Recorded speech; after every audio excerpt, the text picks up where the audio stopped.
ماضی میں ایک کتاب چھپی ہے، ڈاکٹر سید رضوان علی ندوی، وہ محقق ہیں تاریخ کے، انہوں نے بڑی تاریخی تحقیق کے بعد جو باتیں بیان کی ہیں وہ میں آپ کے سامنے رکھ رہا ہوں۔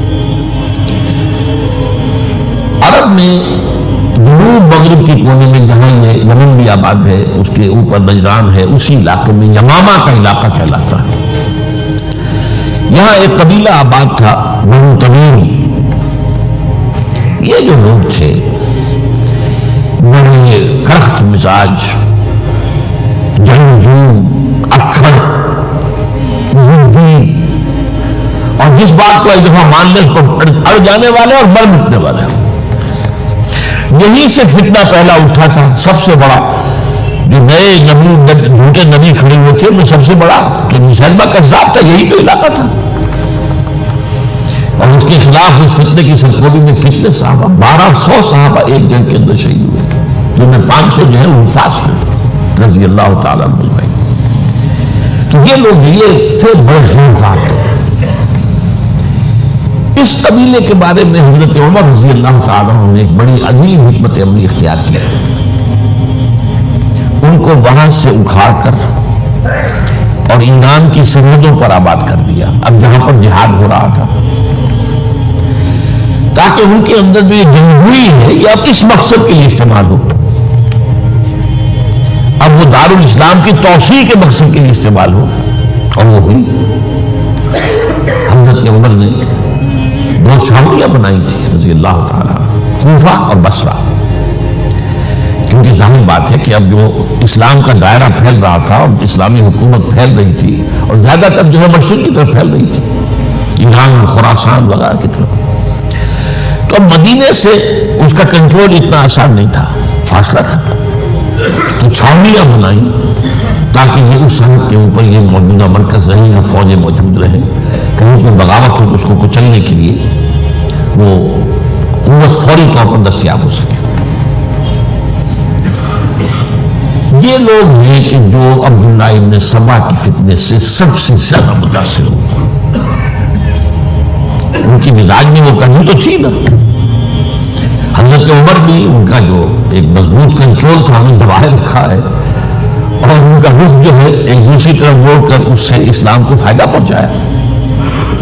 لیکن اس کے بعد جب فتنہ رو آیا یہ عبداللہ ابن سبا، تو سب سے بڑھ کر یہی لوگ اس کے ماننے والے، اور انہی میں سے وہ لوگ تھے جنہوں نے جانیں بھی دے دی ہیں، جنہوں نے حضرت علی نے زندہ جلایا ہے، اس لیے کہ وہ کہتے تھے کہ علی خدا ہے۔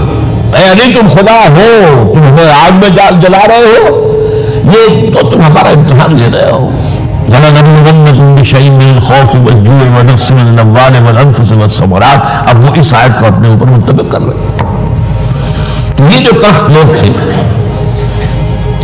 انہوں نے در حقیقت جو ہے عبداللہ ابن سبا کے کردار میں سب سے بڑا رول پلے کیا، اور انہی کے ہاتھوں حضرت عثمان شہید ہوئے رضی اللہ تعالیٰ۔ اور اس کے بعد انہوں نے حضرت علی رضی اللہ تعالیٰ عنہ کو اپنے گھیرے میں لے لیا، کیونکہ انہی کی کثیر تعداد موجود تھی مدینے میں جب حضرت عثمان شہید ہوئے۔ اس کے بعد اب ظاہر بات ہے کہ کوئی نہ کوئی تو خلیفہ ہونا چاہیے تھا۔ حضرت طلحہ سے کہا گیا، انہوں نے معذرت کر لی، حضرت زبیر سے کہا گیا، انہوں نے معذرت کر لی۔ اب ظاہر بات ہے کہ حضرت علی آخر امت کو چھوڑا تو نہیں جا سکتا تھا بغیر امام کے، انہوں نے قبول کر لیا۔ اگرچہ حضرت حسن روکتے رہے کہ اب جان بھی ان لوگوں کی بیٹھ لی آپ قبول نہ کیجیے۔ حضرت حسن ان میں سے جو حضرت عثمان کے دروازے پر کھڑے تھے دار کی حیثیت سے، حسن اور حسین رضی اللہ تعالیٰ عنہ، انہیں تو معلوم تھا فتنہ وہ کون لوگ ہیں۔ اس کے بعد حضرت علی رضی اللہ تعالیٰ عنہ اسی حکمت سے، جس حکمت کے تحت حضرت عمر نے یہ چھاونیاں آباد کی تھی، دارالخلافہ بھی مدینے سے کوفہ منتقل کر دی تاکہ پورے عالم اسلام کو کنٹرول کیا جا سکے اس مرکز کے ساتھ۔ اس کا نتیجہ یہ نکلا کہ اب گویا کہ حضرت علی کے گرد ان لوگوں کا گھیراؤ مکمل، کوفے میں یہی تو آباد تھے، کوفی یہی تو تھے، حضرت عمر نے انہیں لا کے یہاں آباد کیا تھا۔